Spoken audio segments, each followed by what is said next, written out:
현관 앞 택배가 사라졌습니다.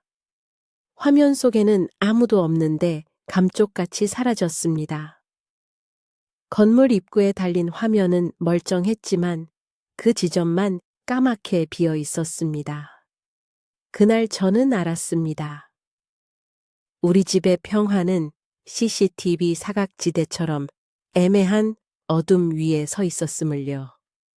제가 이런 이야기를 꺼내는 데에는 시간이 걸렸습니다. 창피했습니다. 한 번의 실패로 시작된 균열이 여기까지 번질 줄은 몰랐기 때문입니다.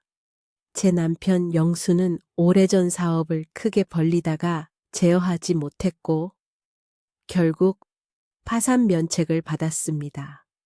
그 말 하나에 얽힌 시선과 조건들이 우리 부부의 생활을 묶어 버렸습니다. 집을 얻으려면 누구나 고민하는 전세와 월세의 경계에서 저희는 더 좁은 선택지만을 부여받았습니다. 은행 대출은 필요했고 보증금은 남의 돈처럼 얇았습니다. 결국 저희는 시어머니 정희가 소유한 오래된 다세대 주택 3층에 들어가 살게 되었습니다. 익숙한 가족이라는 이름이 오히려 낯선 약점이 되리라는 걸 그때는 몰랐습니다. 처음 이사 왔을 때부터 시어머니 집착은 섬세하고 치밀했습니다. 현관 앞 매트의 각도, 우편함 속 전단지의 순서, 세탁기 뚜껑이 닫히는 소리까지도 그녀의 감시 아래 있었습니다. 저는 처음엔 그걸 마음 씀씀이쯤으로 여겼습니다. 다만 저희 집 비밀번호를 마음대로 바꿔두고 쌀통의 양을 매일 들여다보는 것까지 정성이라고 할 수 있을지 혼자 마음을 달랬습니다. 건물의 다른 세대들은 대부분 월세 세입자였고 가끔 전세로 들어온 젊은 부부가 오래 버티지 못하고 나가곤 했습니다. 보증금을 둘러싼 서운함, 관리비를 둘러싼 꼬치꼬치함, 전세 월세 갈등이라는 단어가 카톡방에서 자주 오갔다고들 했습니다. 저는 방관자가 되고 싶었고 살림만 조용히 하고 싶었습니다. 하지만 생활은 제 의지와 다르게 작은 통증으로 변해가고 있었습니다. 처음 택배가 사라졌을 때 저는 단순한 실수라고 생각했습니다. 택배 기사님이 2층에 두고 간 걸까? 옆집에서 실수로 가져간 걸까?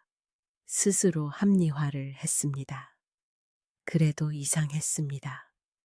화면에는 아무도 없고 진입로는 비어 있는데 제가 주문한 상자만 연기처럼 사라져 있었기 때문입니다.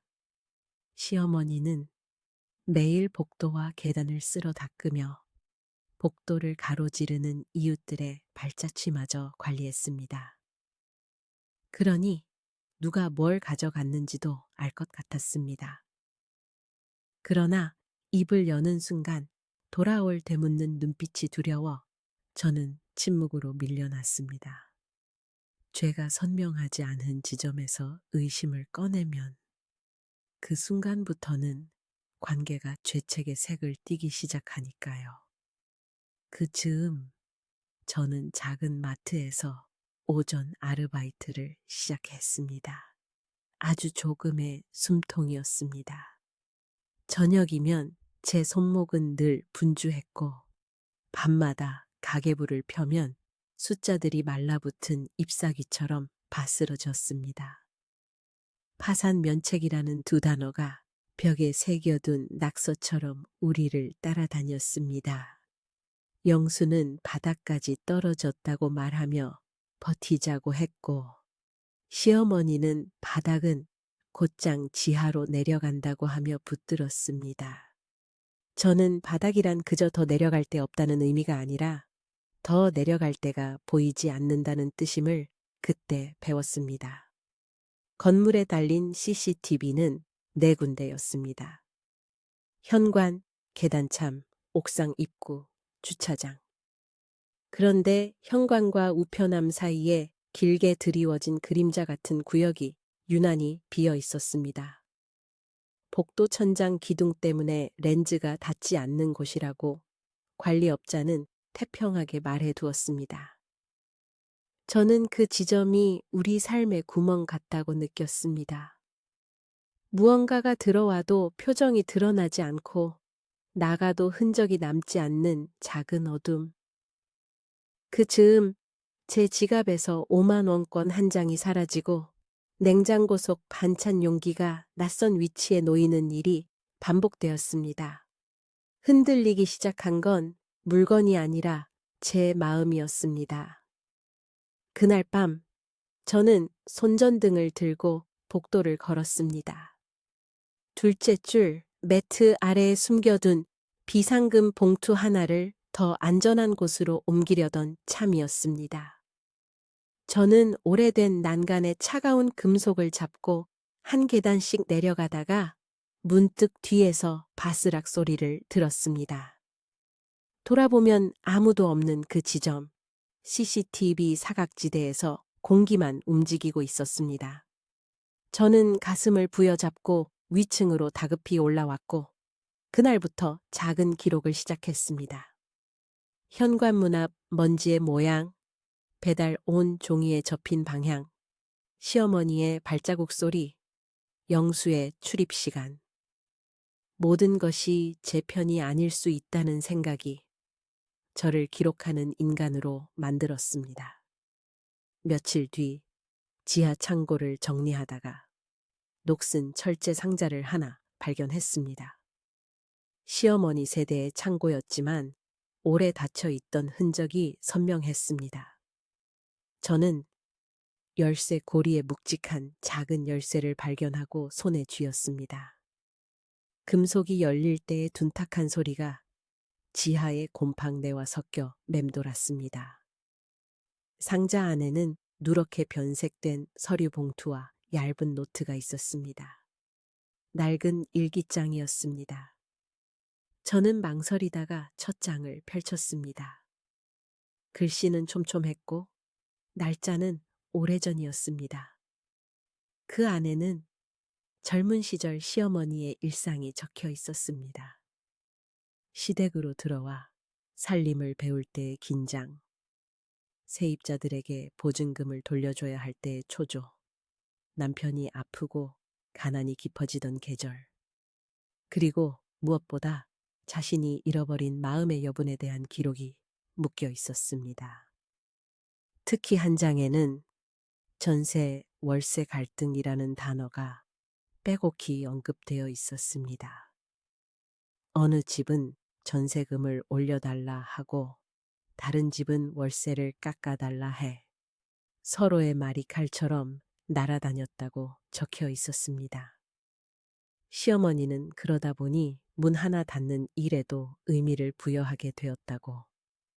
집은 숫자와 전기에 얽혀 있기 때문에 사소한 것부터 바르게 세워두어야 무너지지 않는다고 적었습니다. 저는 그 문장을 몇 번이나 읽었습니다. 집착이라는 말이 그분의 몸에서 자라난 생존의 근육일지도 모르겠다는 생각이 저를 흔들었습니다. 하지만 제 직접적인 아픔은 여전했습니다. 비상금 봉투에서 2장이 사라졌고 방 문고리에 손때 묻은 방향이 바뀌어 있었습니다. 저는 그날따라 우편함 앞에 더 오래 서 있었습니다. 한낮의 햇살이 우편함의 금속에 반사되어 제 눈을 찔렀고 복도 나무문과 콘크리트 벽이 만들어내는 그늘이 CCTV 사각지대를 또렷하게 드러내고 있었습니다. 저는 일부러 우편함 아래 종이봉투 하나를 내려놓고 위층으로 올라갔습니다. 몇 분 뒤 계단을 올라가는 발자국 소리를 들었습니다. 발뒤꿈치를 끌며 올라오는 특유의 리듬. 평소와 다름없는 집안의 소리들이 그날은 의심으로만 해석되었습니다. 현관 내부의 틈으로 복도를 내려다보니 누군가가 고개를 숙인 채 봉투를 집어 들고 있었습니다. 그 손이 너무 익숙해 저는 순간 숨을 삼켰습니다. 그러나 그 얼굴은 각도를 유지한 채 보이지 않았습니다. 모자의 챙과 틈새의 각도, 그리고 사라지는 순서까지 완벽하게 사각지대를 타고 있었습니다.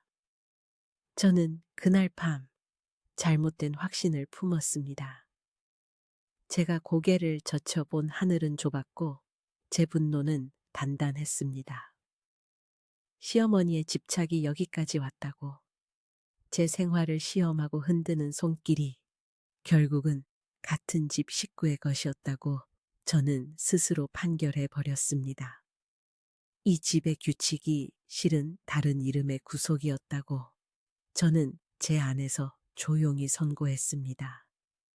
그 생각은 무섭게도 편안했습니다. 모든 의심의 수신처가 하나로 모이자 오히려 저는 일상이 덜 흔들리는 것처럼 느껴지기도 했습니다. 저는 제 방에서 아이가 아니지만 아이처럼 이불 가장자리를 꼭 쥔 채로 잠들었습니다. 며칠 뒤 옥상 난간에 걸터 앉은 빨래들이 바람을 따라가며 흔들리는 오후, 저는 다시 지하 창고로 내려갔습니다. 낡은 일기장 마지막 부분이 묘하게 남았습니다. 그곳에는 영수에 대한 기록들이 드문드문 등장했습니다. 철없는 나이의 허세, 사업을 벌리다 넘어지는 순간, 빚이 눈덩이처럼 불어나는 속도, 그리고 무너진 뒤에도 무너지지 않은 척하는 아들의 표정. 저는 습기를 먹은 종이 냄새 속에서 한 장을 더 넘겼습니다. 그 페이지에는 제 이름이 조심스럽게 적혀 있었습니다. 저와 결혼한 뒤 아들이 처음으로 밥상을 엎을 뻔한 날의 기록. 제가 옆에서 조용히 손을 모으고 있었던 날의 기억. 그리고 나중에야 알게 된 파산 면책을 받는 과정에서 어머니가 혼자 뛰어다니며 도장과 도장을 모았다는 사실이 적혀 있었습니다. 그 밑에는 작은 메모가 달려 있었습니다. 아들이 돈을 숨겨두면 그것은 죄가 아니라 도망이며, 며느리가 돈을 숨겨두면 그것은 불안의 서랍이라는 문장. 저는 책을 덮은 손을 떼지 못했습니다. 그날 저녁, 저는 일부러 옥상문 앞에 앉아 있었습니다. 바람이 옥상문과 금속문을 얇게 흔들 때마다 이 집 곳곳에서 들리는 소리의 지도 위에 점들을 찍었습니다. 시어머니의 발소리는 복도 중앙에서 살짝 비켜갔고, 영수의 발소리는 현관 앞에서 한번 멈춘 뒤 빠르게 옥상으로 사라지는 버릇이 있었습니다.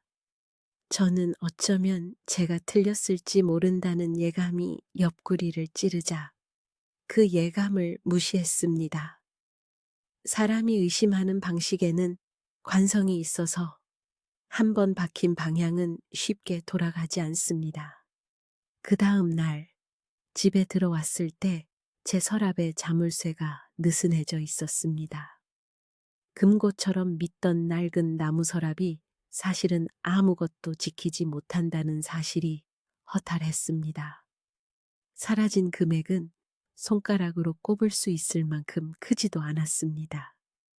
그런데도 제 가슴은 큰 벽돌처럼 내려앉았습니다.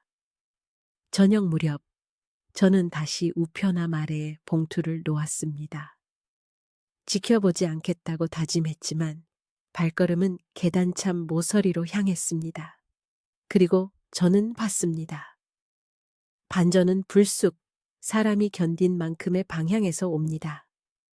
계단 아래 그림자 속에 익숙한 어깨가 서 있었습니다. 영수였습니다. 그는 모자의 챙을 내리고 신발끈이 헐거운 채로 봉투를 습관처럼 집어들었습니다.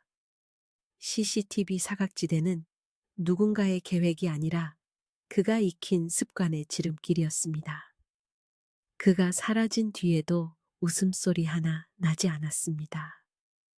저는 다리에 힘이 풀렸고 그 자리에 한동안 멍하니 서 있었습니다. 그제야 퍼즐이 맞춰졌습니다. 시어머니가 매트 각도를 확인하던 버릇은 누군가의 흔적을 세는 방식이었고, 현관 비밀번호를 바꾸던 버릇은 아들의 끈을 붙잡는 방식이었습니다. 저는 오랫동안 잘못된 곳을 바라보고 있었습니다. 그날 밤, 저는 낡은 일기장을 다시 펼쳤습니다. 어느 페이지에는 작은 봉투의 목록과 날짜들이 적혀 있었습니다. 어머니가 며느리의 서랍에서 빠져나간 돈과 비슷한 액수를 며칠 뒤 제 반찬 봉투에 동전과 섞어 채워 넣었다는 메모가 있었습니다. 누군가의 자존심을 다치게 하지 않기 위해 약간씩 아무렇지도 않게 생활비 사이에 끼워 넣었다는 기록. 저는 제 도리가 무엇인지 착잡해졌습니다. 영수는 파산 면책으로 법의 처벌에서 숨을 돌렸을지 몰라도 생활의 도리는 여전히 미납 상태였습니다. 그는 저에게 말하지 않았고 저는 물을 용기가 없었습니다. 말 대신 의심했고 의심 대신 오해했습니다. 다음 날 아침 주차장 쪽에서 자잘한 언성이 들려왔습니다. 또 다른 세입자와 시어머니가 관리비를 두고 감정이 부딪히는 모양이었습니다. 전세 월세 갈등은 다시 표면으로 떠올랐습니다. 그 소리는 우리 집에 조율되지 않은 현처럼 팽팽했습니다. 저는 문틈을 닫았습니다. 더 이상 누군가의 소리를 제 감정의 연료로 쓰고 싶지 않았습니다. 저는 방 안으로 들어와 가계부를 정리했고 빈칸을 지우고 새 칸을 만들었습니다. 영수의 이름이 차지한 칸을 조용히 접었습니다. 누구의 빚이 누구의 삶을 어떻게 바꾸는지 저는 너무 오래 몸으로 배웠습니다. 그날 저녁 저는 시어머니에게 일기장을 돌려드렸습니다. 손에 쥐고 있던 낡은 표지는 오래 지켜온 무언가의 무게를 그대로 담고 있었습니다. 저는 아무 말도 하지 않았고 시어머니도 아무 말도 않으셨습니다. 다만 서로의 손등에 남은 온도가 뒤늦게 말을 이었습니다. 저는 방으로 돌아와 작은 캐리어를 꺼냈습니다. 옷 몇 벌과 메모 노트, 몇 년 전에 받은 이력서 서류들, 그리고 제 이름으로 된 통장 하나. 저는 다음 주에 작은 원룸으로 옮기겠다고 결정했습니다. 사과도 고백도 없이 떠나는 것 같아 마음이 무거웠지만 적어도 제 생활의 출발선은 제 손으로 그어야 한다고 생각했습니다. 이사를 준비하는 며칠 동안 저는 옥상에 올라가 빨래를 널며 종종 아래를 내려다봤습니다. 바람이 빨래를 흔들면 그늘이 그림자를 덮어쓰고 있을 때도 있었습니다. 그 그림자는 여전히 CCTV 사각지대 위에 놓여 있었고 누군가는 그곳을 이용해 편리함을 택할 것입니다. 하지만 저는 알게 되었습니다. 빈칸을 끝없이 메우느라 단단해진 사람과 빈칸을 틈으로 삼아 빠져나가는 사람의 차이를요. 시어머니 집착이라 부르던 그 근력은 사실 오래 버틴 사람의 몸에서 자랍니다. 저는 그 몸을 사랑하진 못했지만 이해하는 데까지는 도달했습니다. 짐을 옮기는 날, 우편함을 한 번 더 열어 보았습니다. 낡은 전단지와 더불어 작은 쪽지가 끼워져 있었습니다. 말 대신 남겨진 메모였습니다. 저는 그 메모가 누구의 손길인지 알면서도 확인하지 않았습니다. 지난 시간들이 각자의 이유를 품고 묵묵히 제자리로 돌아가기만을 바랐습니다. 저는 마지막으로 현관 매트를 반듯하게 맞췄습니다. 각도를 분해해서 다시 맞추듯 삶을 다시 놓겠다는 다짐을 혼잣말처럼 삼켰습니다. 작은 원룸은 생각보다 조용했습니다. 저녁 바람은 창틀을 스치고 냄비에서 물이 끓는 소리가 또렷했습니다. 월세 이체 알림이 뜰 때마다 통장의 숫자는 줄었지만 마음은 오히려 정직해졌습니다. 아무도 제 집 비밀번호를 바꾸지 않고 누구도 제 서랍을 다루지 않는 이 단순함이 저에게는 지금 가장 소중했습니다. 가끔 후회가 밀려오면 저는 낡은 일기장의 한 문장을 떠올립니다. 아들이 돈을 숨기면 도망이고 며느리가 돈을 숨기면 불안의 서랍이라는 문장. 저는 제 불안을 남의 죄로 둔갑시키며 버텼습니다. 이제야 제 서랍을 열어 젖힐 용기를 배웁니다. 이 이야기를 여기까지 들으신 분들이라면 아마도 각자 다른 결론에 도달하시리라 생각합니다. 집착과 보호는 어디서 갈리는지, 의심과 증거는 어떻게 구분되는지, 가족이라는 이름의 명분은 어디까지 유효한지. 저는 제 답을 겨우 찾았습니다. 저는 저 자신을 지키는 작은 경계부터 다시 그어보기로 했습니다.